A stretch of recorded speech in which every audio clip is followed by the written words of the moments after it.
No, that's mine. That's the question mark one. Yeah. Every week, Corey Delorenzo and his friends meet here at a dining room table. Computers, cables, and snacks It's kind of like... take over a space usually reserved for family dinners. But these guys are just as much a family as they are a team. Where are we? Feel our mid? Yeah, I mean, that's the one at the bottom. We want to just create things we're really proud of. And we feel this is the best way to do it. To start our own company, completely grassroots, and just build it up. Just need a time frame, because then we can try to get a lot more art in the game. Oh. And it's the hard road, but there's something really exciting about that. And it's ours. They're indie game developers trying to get noticed in the highly competitive and rapidly growing video game industry. The only reason people even know who we are is because we met people at conventions who are working on games too. It's the first day of New York Comic Con, and for indie game developer Martin Horstman, every second he has to network and show off his games is vital. All right, check this out. I probably invested about $100,000 into my company. And to date, all of the games that we produced, I think we made about $200 in sales. Investing large sums of money into the development of video games is very common in this industry. In November of 2015, Activision Blizzard, the largest and most profitable company in the gaming industry, bought the makers of Candy Crush, a mobile and computer game, for $5.9 billion. King, the development company responsible for the game, was founded back in 2003 with just 7 team members compared to the 1,400 it has today.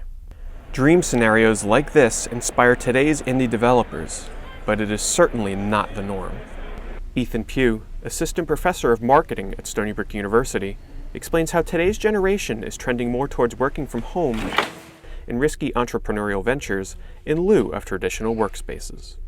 It's easy to see why people would take the high risk, high reward option, particularly since there's no real cost to getting started. They don't need to get a loan from the bank. They don't need to ask their parents for money. You just need to be able to have a couch to sleep on and a good idea and some time to work on a project. However, the potential to make money is not the only reason so many teams are being formed. Everybody's being so much more prolific in the indie space just because of access.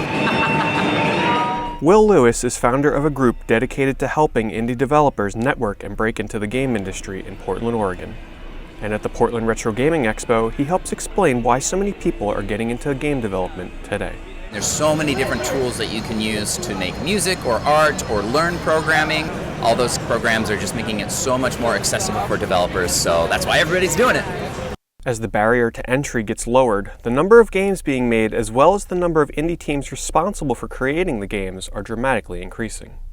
In 2014, 1,800 games were added to Steam, the largest platform for game distribution for the PC market with over 125 million active users. For 2015, it's on track to add more than 3,200 games, about a 75% increase from last year. Keep in mind though, like this line will be like blocking the level up until this point. Dedication and commitment are key to small teams like this We don't have anything at all. Okay, we'll do that one then, yeah. that struggle to make it in a market that's already flooded with too many games. To help get their game, Pachinko Slaughterhouse, noticed, Corey and his team go to as many gaming conventions as possible. I think the biggest challenge indies face is proper marketing. We don't have a marketing budget. We never will, so we need to rely on social media and events like this to get our name out there and get it in people's hands.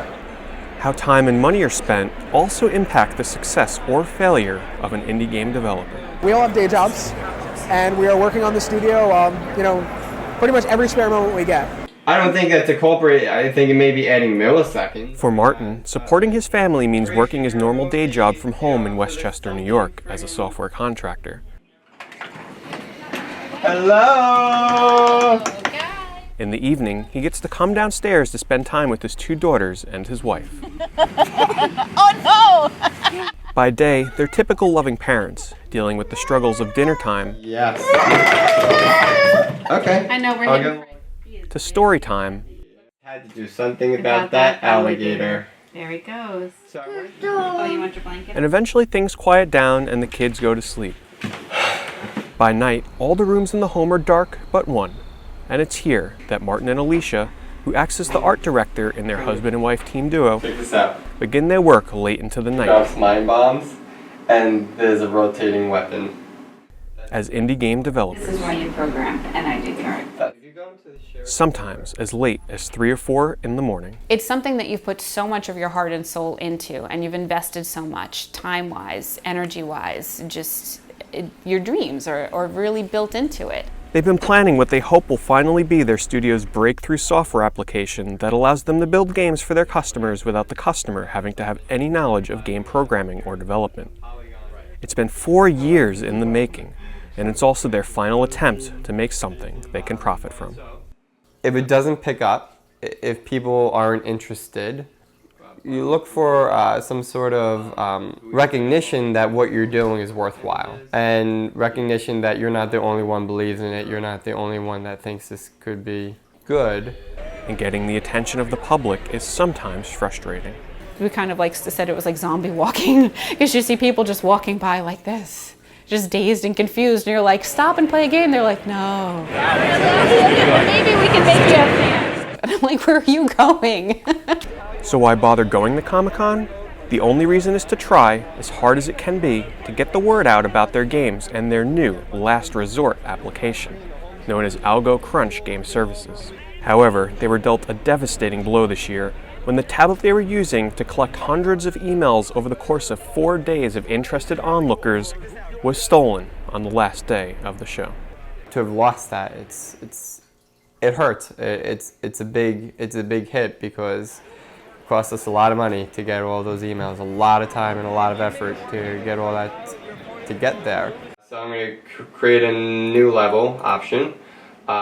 Martin's unwillingness to give up on this project that he's invested so much time and money into is known as the escalation of commitment phenomenon by business experts. Even eventually they realize the project is not going anywhere because of the amount of resources they allocated. They will stay committed to continue working on that project. Martin is so dedicated to his work that he even went as far as to turn down a job offer from Google, who would have stripped him of complete ownership to any of his current and future projects. I really just wasn't ready to give that aspect of my life and what my passion is up.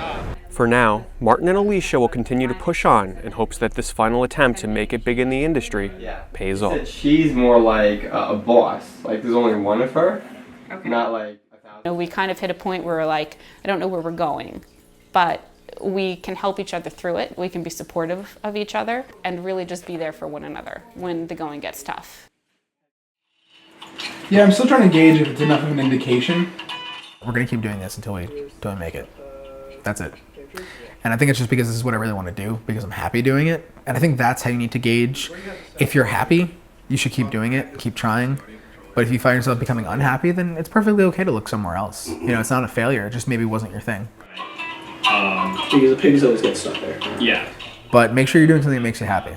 And making these games and working with these guys, yeah, I'm happy with that.